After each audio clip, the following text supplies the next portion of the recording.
가족성경 로마서 11장. 그러면 내가 말합니다. 하나님께서는 당신의 백성을 버리셨습니까? 절대 그렇지 않습니다. 나도 이스라엘 사람입니다. 아브라함의 자손이며 베냐민 지파 출신입니다. 하나님께서는 먼저 택하신 당신의 백성을 버리지 않으셨습니다. 여러분은 성경의 엘리야에 관하여 말한 것을 모르십니까? 그가 이스라엘에 대하여 하나님께 간구하기를, 주님, 그들이 주의 제단을 허물고 주의 선지자들을 죽여 나 혼자만 살아남았는데 내 목숨까지 빼앗으려고 합니다. 라고 하였습니다. 그러나 하나님께서 말씀하시기를, 내가 바알에게 무릎을 꿇지 않은 사람 7,000명을 남겨두었다. 라고 하셨습니다. 그러므로 지금도 하나님의 은혜로 택하심을 받아 남은 자들이 있습니다. 만일 이것이 은혜로 된 것이라면 행위에 의한 것이 아닙니다. 그렇지 않으면 은혜가 더 이상 은혜일 수 없습니다. 그렇다면 무엇입니까? 이스라엘은 자기들이 찾던 것을 얻지 못하고 선택된 자들만 얻었으며 남은 자들은 완고해졌습니다. 그것은 성경에 하나님이 그들에게 혼미한 영을 주셔서 오늘까지 깨달은 마음과 보는 눈과 듣는 귀는 주지 않으셨다라고 하신과 같습니다. 다윗도 말하기를, 그들 앞에 놓인 식탁이 그들에게 덫이 되게 하시고 그들의 누리는 평안이 함정이 되게 하소서. 그들의 눈이 어두워져 보지 못하게 하시고 그들의 허리가 항상 떨리게 하소서. 라고 하였습니다. 그러면 내가 묻습니다. 그들이 넘어져서 영원히 멸망하였습니까? 절대 그렇지 않습니다. 오히려 그들이 실족함으로 구원이 이방인들에게 이르러 이스라엘을 시기하게 하셨습니다. 그들의 실족함이 세상에는 풍성함이 되었습니다. 그들의 실족이 이방인들에게 풍성함이 되었다면 그들 모두가 돌아온다면 얼마나 더 풍성하겠습니까?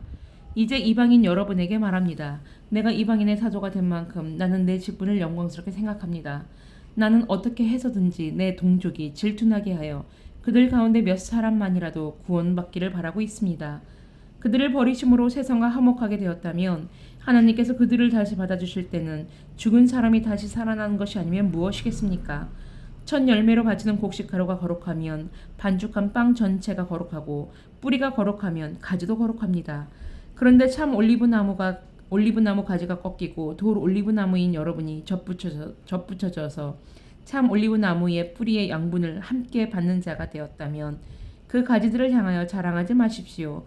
여러분이 뿌리를 지탱해 주는 것이 아니라 뿌리가 여러분을 지탱해 주는 것입니다. 그러면 여러분은 가지들이 꺾인 것은 내가 접붙임을 받기 위해서다 라고 할 것입니다. 그렇습니다. 그들은 믿지 않아서 잘렸고 여러분은 믿음으로 접붙여졌으니 교만하지 말고 두려워하십시오. 왜냐하면 하나님께서 원가지도 아끼지 않으셨다면 여러분도 아끼지 않으실 것이기 때문입니다. 그러므로 하나님의 인자하심과 준엄하심을 생각하십시오.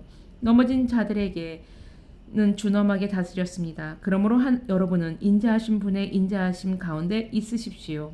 그렇지 않으면 여러분도 잘리게 됩니다. 그들도 믿지 않음에서 돌이키게 되면 접붙임을 받게 됩니다. 하나님께서는 그들을 다시 접붙이실 능력이 있으십니다.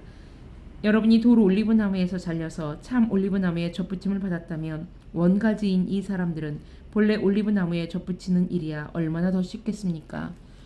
형제 여러분, 이 한 가지 비밀을 알기를 바랍니다. 그것은 여러분이 자만하지 않기 위해서입니다. 이것은 이방인의 수가 다 차기까지 이스라엘 가운데서 일부가 완고하게 된 것입니다. 그 후에는 모든 이스라엘이 구원을 받을 것입니다. 성경에 말씀하시기를, 구원자가 시온에 임하시며 야곱의 백성 가운데 죄를 범했으나 그 죄에서 떠난 자에게 오시리라. 그리고 이것은 내가 그들의 죄를 없앨 때 그들과 맺을 내 언약이다 라고 하셨습니다. 복음의 관점에서 보면 이스라엘은 여러분을 위해 하나님과 원수가 되었습니다. 선택의 관점에서 보면 조상으로 인하여 하나님의 사랑을 입은 자들입니다. 하나님의 은사와 부르심에는 후회하심이 없습니다. 여러분이 전에는 하나님께 순종하지 않았으나 지금은 이스라엘이 불순종하기 때문에 긍휼을 얻게 되었습니다. 이처럼 그들이 지금은 불순종하고 있으나 이는 여러분에게 베푸신 긍휼로 이제 그들도 긍휼을 얻게 하시기 위함입니다. 하나님이 모든 사람을 불순종 가운데 두시는 것은 모든 사람에게 긍휼을 베풀기 위해서입니다.